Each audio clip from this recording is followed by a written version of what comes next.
स्वर सुधा मंच पर आप सभी का स्वागत है।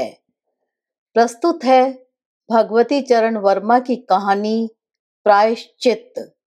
अगर कहानी आपको अच्छी लगे तो चैनल को सब्सक्राइब कर दीजिएगा।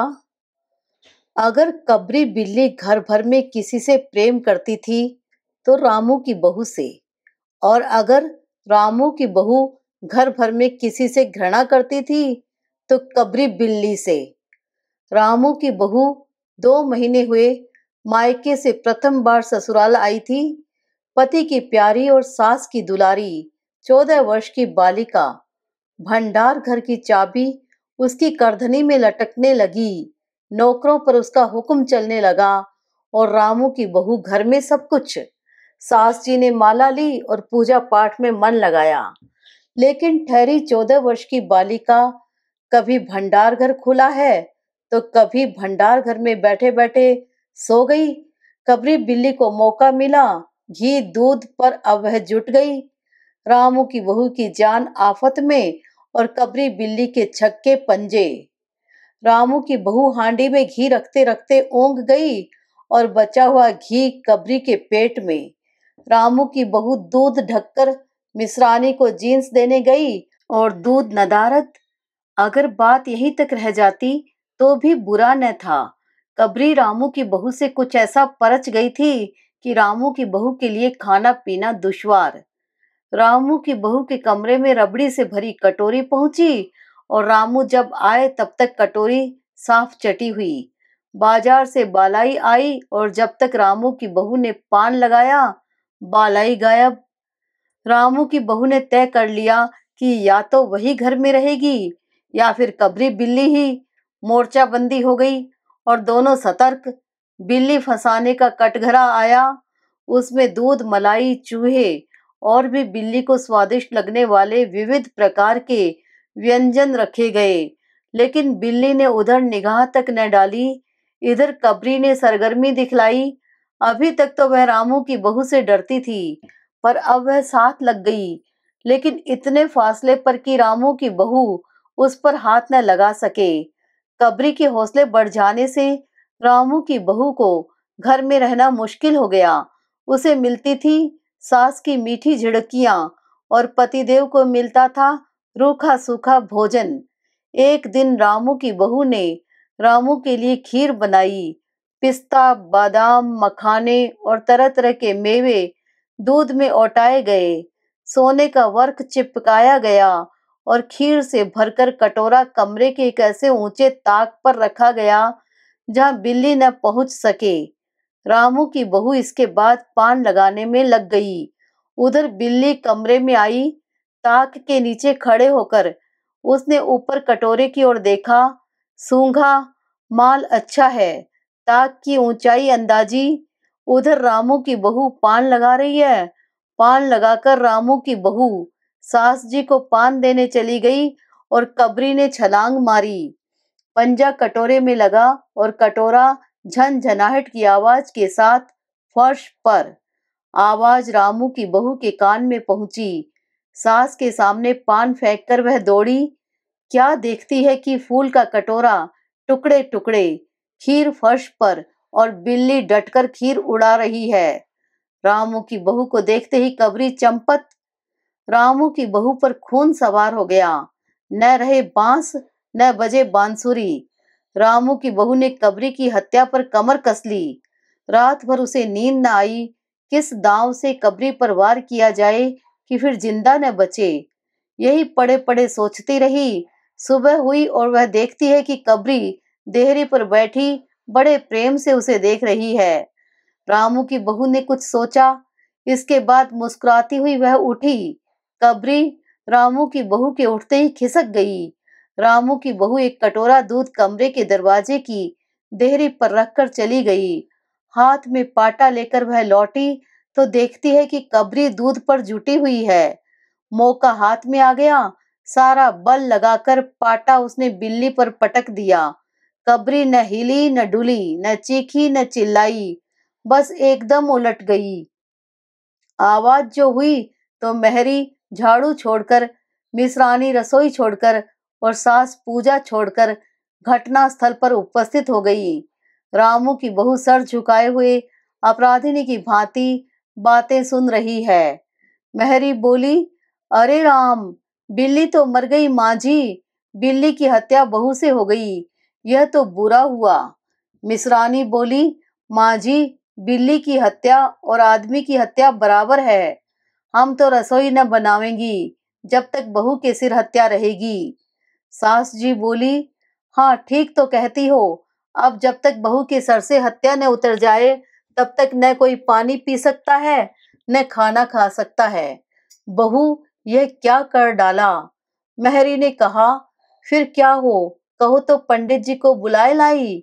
सास की जान में जान आई, अरे हाँ, जल्दी दौड़ के पंडित जी को बुला लो। बिल्ली की हत्या की खबर बिजली की तरह पड़ोस में फैल गई। पड़ोस की औरतों का रामू के घर तांता बंध गया। चारों तरफ से प्रश्नों की बौछार और रामू की बहू सिर झुकाए बैठी।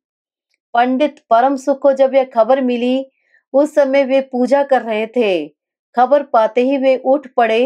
पंडिताइन से मुस्कुराते हुए बोले, भोजन न बनाना, लाला घासीराम की पतोहू ने बिल्ली मार डाली, प्रायश्चित होगा, पकवानों पर हाथ लगेगा। पंडित परम सुख चौबे छोटे और मोटे से आदमी थे। लंबाई 4 फीट 10 इंच और तोंद का घेरा 58 इंच। चेहरा गोल मटोल, मूछ बड़ी बड़ी, रंग गोरा, चोटी कमर तक पहुंचती हुई। कहा जाता है कि मथुरा में जब पंसेरी खुराक वाले पंडितों को ढूंढा जाता था तो पंडित परम सुख जी को उस लिस्ट में प्रथम स्थान दिया जाता था। पंडित परम सुख पहुंचे और कोरम पूरा हुआ।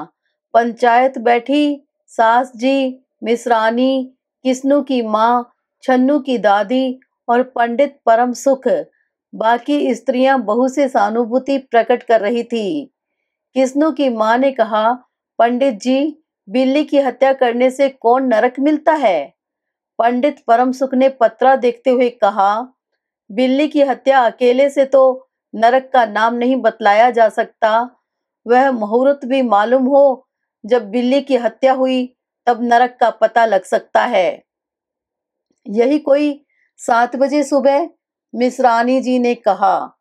पंडित परम सुख ने पत्रे के पन्ने उल्टे, अक्षरों पर उंगलियां चलाई, माथे पर हाथ लगाया और कुछ सोचा। चेहरे पर धुंधलापन आया, माथे पर बल पड़े, नाक कुछ सिकुड़ी और स्वर गंभीर हो गया। हरे कृष्ण, हे कृष्ण, बड़ा बुरा हुआ। प्रातःकाल ब्रह्म मुहूर्त में बिल्ली की हत्या, घोर कुंभी पाक नरक का विधान है। रामू की माँ, यह तो बड़ा बुरा हुआ। रामू की माँ की आंखों में आंसू आ गए। तो फिर पंडित जी, अब क्या होगा, आप ही बतलाएं। पंडित परम सुख मुस्कुराए। रामू की माँ, चिंता की कौन सी बात है, हम पुरोहित फिर कौन दिन के लिए हैं। शास्त्रों में प्रायश्चित का विधान है, सो प्रायश्चित से सब कुछ ठीक हो जाएगा। रामू की माँ ने कहा, पंडित जी, इसीलिए तो आपको बुलवाया था। अब आगे बतलाओ कि क्या किया जाए। क्या किया जाए? यही एक सोने की बिल्ली बनवाकर बहू से दान करवा दी जाए। जब तक बिल्ली न दे दी जाएगी तब तक तो घर अपवित्र रहेगा। बिल्ली दान देने के बाद 21 दिन का पाठ हो जाए। छन्नू की दादी बोली, हाँ और क्या, पंडित जी ठीक तो कहते हैं, बिल्ली अभी दान दे दी जाए और पाठ फिर हो जाए। रामू की माँ ने कहा, तो पंडित जी, कितने तोले की बिल्ली बनवाई जाए। पंडित परम सुख मुस्कुराए। अपनी तोंद पर हाथ फेरते हुए उन्होंने कहा, बिल्ली कितने तोले की बनवाई जाए। अरे रामू की माँ, शास्त्रों में तो लिखा है कि बिल्ली के वजन भर सोने की बिल्ली बनवाई जाए, लेकिन अब कलयुग आ गया है, धर्म कर्म का नाश हो गया है, श्रद्धा नहीं रही। सो रामू की माँ, बिल्ली के तौल भर की बिल्ली तो क्या बनेगी, क्योंकि बिल्ली 20-21 सेर से कम की क्या होगी। हाँ, कम से कम 21 तोले की बिल्ली बनवा के दान करवा दो, और आगे तो अपनी अपनी श्रद्धा। रामू की माँ ने आंखें फाड़कर पंडित परम सुख को देखा। अरे बाप रे, 21 तोला सोना? पंडित जी ये तो बहुत है। तोला भर की बिल्ली से काम न निकलेगा। पंडित परमसुख हंस पड़े। रामू की माँ, 1 तोला सोने की बिल्ली? अरे रुपया का लोभ बहू से बढ़ गया। बहू के सिर बड़ा पाप है, इसमें इतना लोभ ठीक नहीं। मोल तोल शुरू हुआ और मामला 11 तोले की बिल्ली पर ठीक हो गया। इसके बाद पूजा पाठ की बात आई। पंडित परमसुख ने कहा, उसमें क्या मुश्किल है, हम लोग किस दिन के लिए हैं? रामू की माँ, मैं पाठ कर दिया करूंगा, पूजा की सामग्री आप हमारे घर भिजवा देना। पूजा का सामान कितना लगेगा? अरे कम से कम में हम पूजा कर देंगे। दान के लिए करीब 10 मन गेहूं, 1 मन चावल, 1 मन दाल, मन भर तिल, 5 मन जौ और 5 मन चना, 4 पसेरी घी और मन भर नमक भी लगेगा। बस इतने से काम चल जाएगा। अरे बाप रे, इतना सामान? पंडित जी इसमें तो 100-150 रुपया खर्च हो जाएगा। रामू की माँ ने रुआंसी होकर कहा। फिर इससे कम में तो काम न चलेगा। बिल्ली की हत्या कितना बड़ा पाप है। रामू की माँ, खर्च को देखते वक्त पहले बहू के पाप को तो देख लो। यह तो प्रायश्चित है, कोई हंसी खेल थोड़ी है। और जैसी जिसकी मर्यादा, प्रायश्चित में उसे वैसा खर्च भी करना पड़ता है। आप लोग कोई ऐसे वैसे थोड़े हैं। अरे 100-150 रुपया आप लोगों के हाथ का मैल है। पंडित परमसुख की बात से पंच प्रभावित हुए। किस्नू की माँ ने कहा, पंडित जी ठीक तो कहते हैं। बिल्ली की हत्या कोई ऐसा वैसा पाप तो है नहीं। बड़े पाप के लिए बड़ा खर्च भी चाहिए। छन्नू की दादी ने कहा, और नहीं तो क्या, दान पुण्य से ही पाप कटते हैं। दान पुण्य में किफायत ठीक नहीं।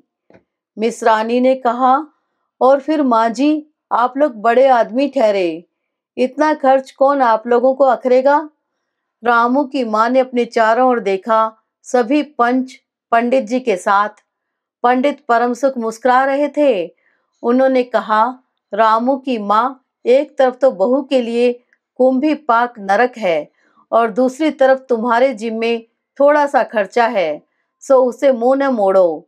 एक ठंडी सांस लेते हुए रामू की माँ ने कहा, अब तो जो नाच नचाओगे नाचना ही पड़ेगा। पंडित परमसुख जरा कुछ बिगड़ कर बोले, रामू की माँ, यह तो खुशी की बात है। अगर तुम्हें यह अखरता है तो न करो, मैं चला। इतना कहकर पंडित जी ने पोथी पत्रा बटोरा। अरे पंडित जी, रामू की माँ को कुछ नहीं अखरता, बेचारी को कितना दुख है, बिगड़ो न। मिसरानी, छन्नू की दादी और किस्नू की माँ ने एक स्वर में कहा। रामू की माँ ने पंडित जी के पैर पकड़े और पंडित जी ने अब जमकर आसन जमाया। और क्या हो, 21 दिन के पाठ के 21 रुपए और 21 दिन तक दोनों बखत 5-5 ब्राह्मणों को भोजन करवाना पड़ेगा। कुछ रुककर पंडित परमसुख ने कहा, सो इसकी चिंता न करो, मैं अकेले दोनों समय भोजन कर लूंगा और मेरे अकेले भोजन करने से 5 ब्राह्मण के भोजन का फल मिल जाएगा। यह तो पंडित जी ठीक कहते हैं। पंडित जी की तोन तो देखो। मिसरानी ने मुस्कुराते हुए पंडित जी पर व्यंग्य किया। अच्छा, तो फिर प्रायश्चित का प्रबंध करवाओ। रामू की माँ, 11 तोला सोना निकालो, मैं उसकी बिल्ली बनवा लाऊं। 2 घंटे में मैं बनवा कर लौटूंगा, तब तक सब पूजा का प्रबंध कर रखो। और देखो, पूजा के लिए। पंडित जी की बात खत्म भी न हुई थी कि मेहरी हांफती हुई कमरे में घुस आई और सब लोग चौंक उठे। रामू की माँ ने घबराकर कहा, अरे क्या हुआ री? मेहरी ने लड़खड़ाते स्वर में कहा, माँ जी, बिल्ली तो उठकर भाग गई।